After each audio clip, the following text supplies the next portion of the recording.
दोस्तों, आप सभी का हमारे YouTube channel Sonu Sharma with Hindi class पर बहुत बहुत स्वागत है। दोस्तों, आज हम लोग जो है तृतीय सेमेस्टर BA तृतीय सेमेस्टर में जो बुक है हिंदी अनुवाद, उसके विषय में हम लोग अध्ययन करेंगे। है कि ध्वनियों का यह अंतरण स्वानिम एवं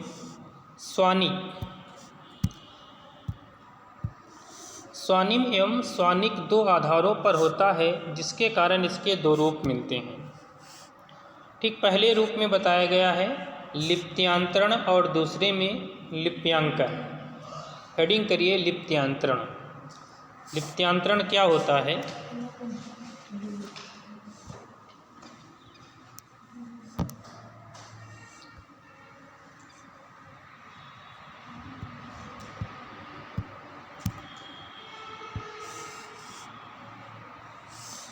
कहा लिप्त्यांतरण में स्रोत भाषा की वर्तनी में प्रयुक्त लिप चिन्हों के स्थान पर कहा गया लिप्त्यांतरण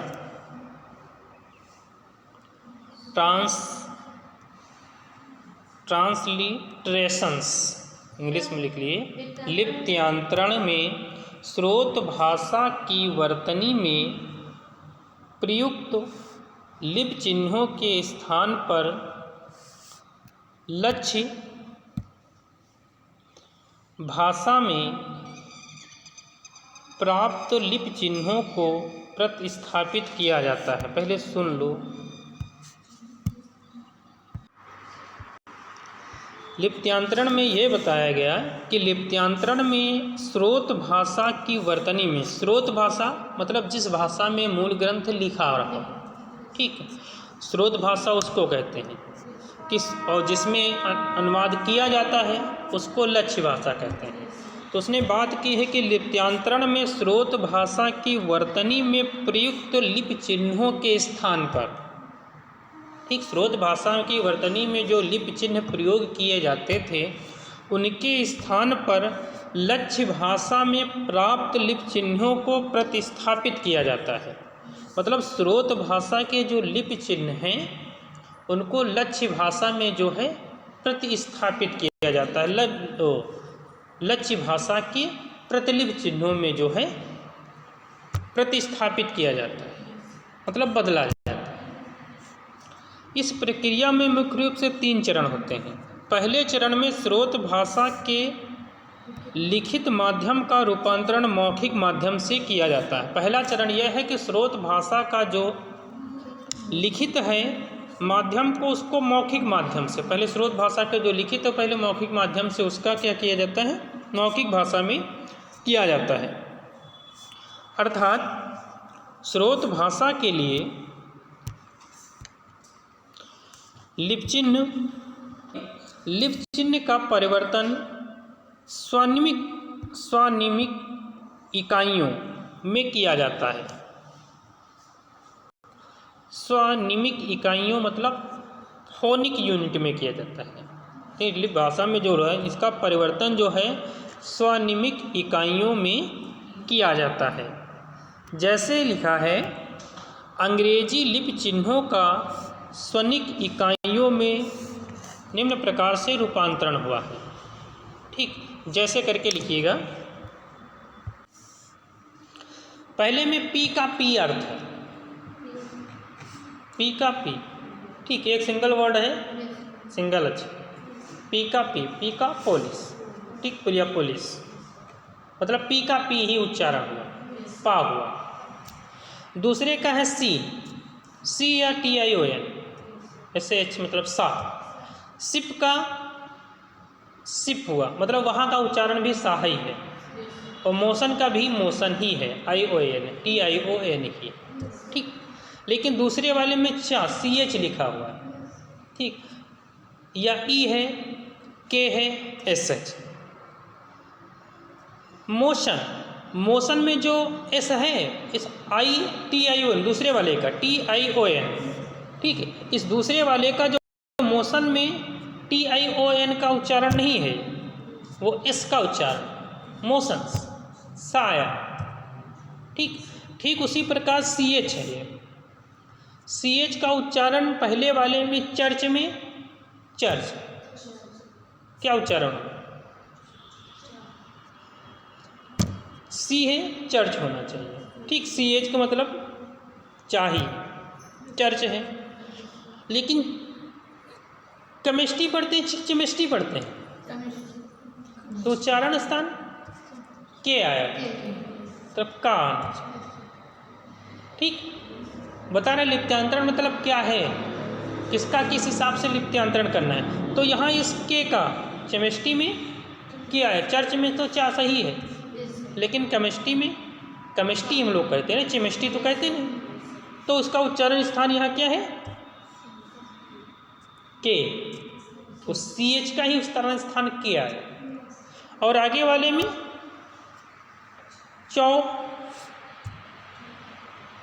सफर होगा, वो फिर शॉर्ट में फिर कहेगा, उसका उच्चारण स्थान यहाँ पर S आया, CH, चौफेर, उसको फिर सफर पढ़ा जाता।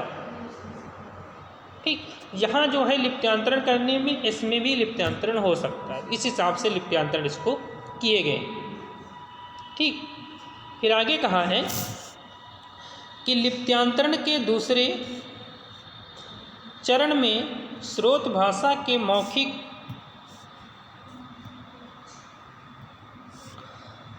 लिप्यांतरण के दूसरे चरण में स्रोत भाषा के मौखिक माध्यम का लक्ष्य भाषा के लिखित माध्यम में रूपांतरण किया जाता। पहले चरण में कहा गया कि स्रोत भाषा का मौखिक भाषा में रूपांतरण किया जाता था, और दूसरे चरण में ये बताया गया कि स्रोत भाषा के मौखिक माध्यम का लक्ष्य भाषा के लिखित माध्यम का उदाहरण, मतलब स्रोत भाषा के मौखिक माध्यम का लक्ष्य भाषा जो है उसके लिखित माध्यम में रूपांतरण किया जाता है।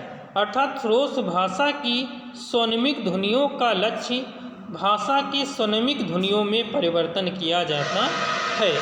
ये जो बताया गया यह स्वनिमिक ध्वनि परिवर्तन है कि लक्ष्य भाषा में ये ध्वनि है, और स्रोत भाषा में ये स्वनिम ध्वनि है, उसका स्वनिम ध्वनि अगर लक्ष्य भाषा में करेंगे तो ये स्वनिम भाषा में है, मतलब लक्ष्य भाषा में और स्रोत भाषा में। दूसरे वाले में जैसे बताया गया कि स्रोत के मौखिक माध्यम का लक्ष्य भाषा के लिखित माध्यम के स्वनिम ध्वनियों का जो है वो परिवर्तन किया जाता है। जैसे अंग्रेजी से हिंदी और हिंदी से अंग्रेजी में स्वनिम ध्वनियों का रूपांतरण इस प्रकार से मिलता है।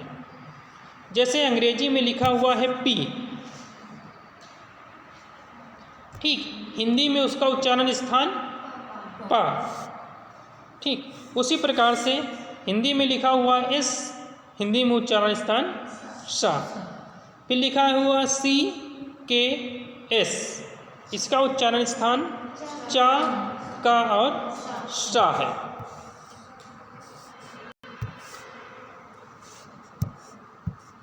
फिर हिंदी में लिखा हुआ का, खा लिखा हुआ है, खा का के एच होता है। री और सा री लिखा हुआ, री का मतलब आर होता है, और का मतलब ए और यू होता है। ठीक, ये हिंदी में, अंग्रेजी में जहाँ जहाँ के एच लिखा है आपको वहाँ खा लिखना है, जहाँ पर री आर लिखा है वहाँ पर री या रेड लिखना है। ठीक है, जहाँ पर ए यू लिखना है वहाँ पर ओ। इस प्रकार से उसका स्वनिम उच्चारण होगा। लिप्यांतरण के तीसरे चरण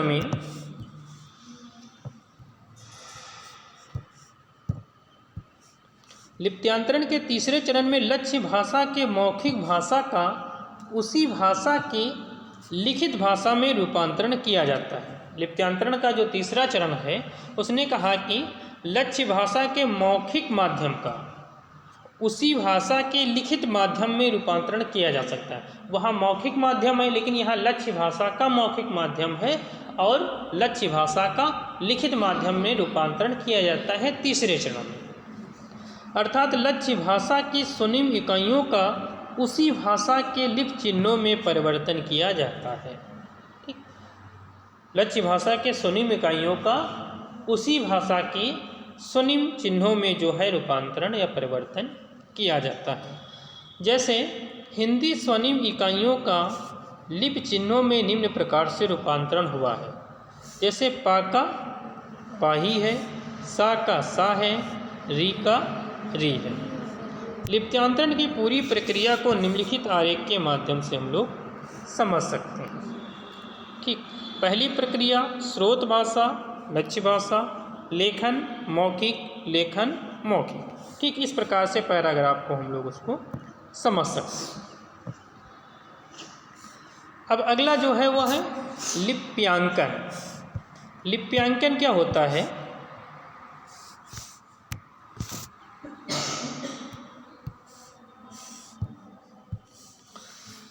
लिप्यांकन में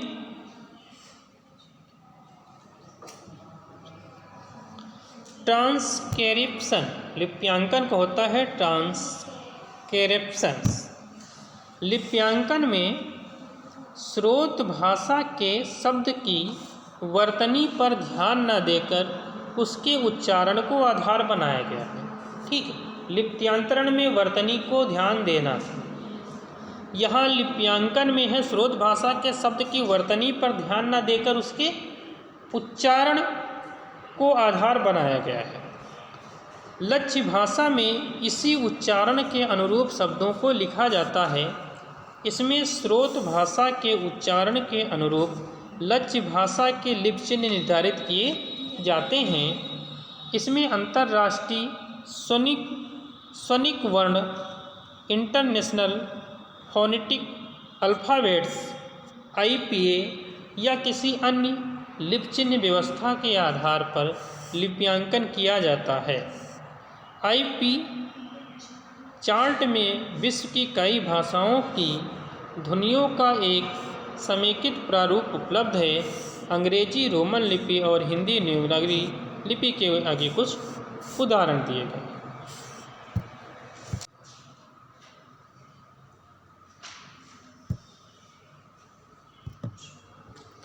उदाहरण दिए गए हैं कुछ इसके, जैसे दिया गया है अंग्रेजी में बॉम, हिंदी में बॉम है। किड्स का किड्स है, वॉलमार्ट का वॉलमार्ट है, कारगर का कारगर। ठीक, पटना में जैसे लिखा है पटना है, कृष्ण का कृष्णा है, चांद का चंद है, गौरव का गौरव। इसको समझते हैं नीचे से।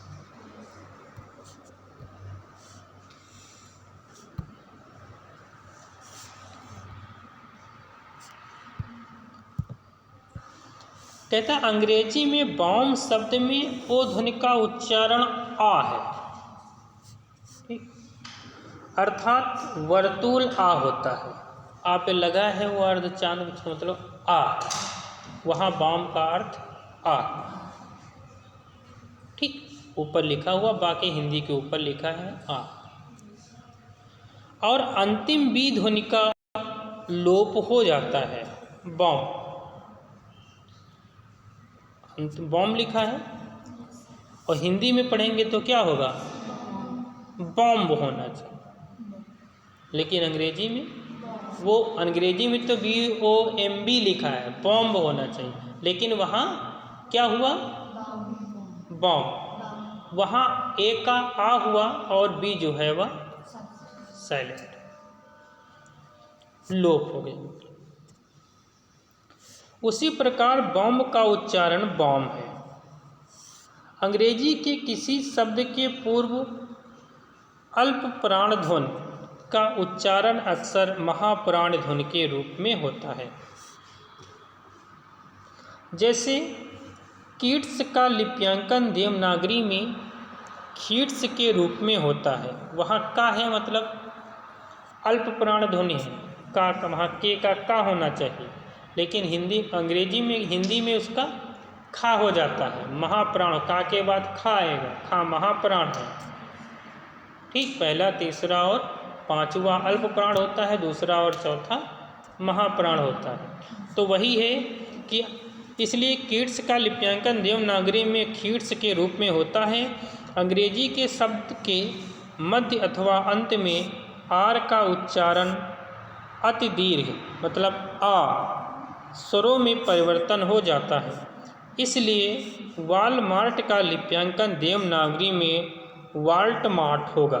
ठीक, आर का जो है वो दीर्घ उच्चारण हुआ उसका। कारगर शब्द में ओ ध्वनि का उच्चारण ओ होता है, अतः इसका लिप्यांकन कौर्ग ही होगा। हिंदी में टा सा अड़ा अनुनासिक चांद की मात्रा और अध्वनियों के उच्चारण के अनुसार अंग्रेजी में प्रायः लिप चिन्ह नहीं मिलते हैं। इस कारण लिप्यांतरण में इनका प्रतिनिधित्व विस्तृत लिप चिन्हों के द्वारा करना पड़ता है। ये हुआ लिप्यांतर।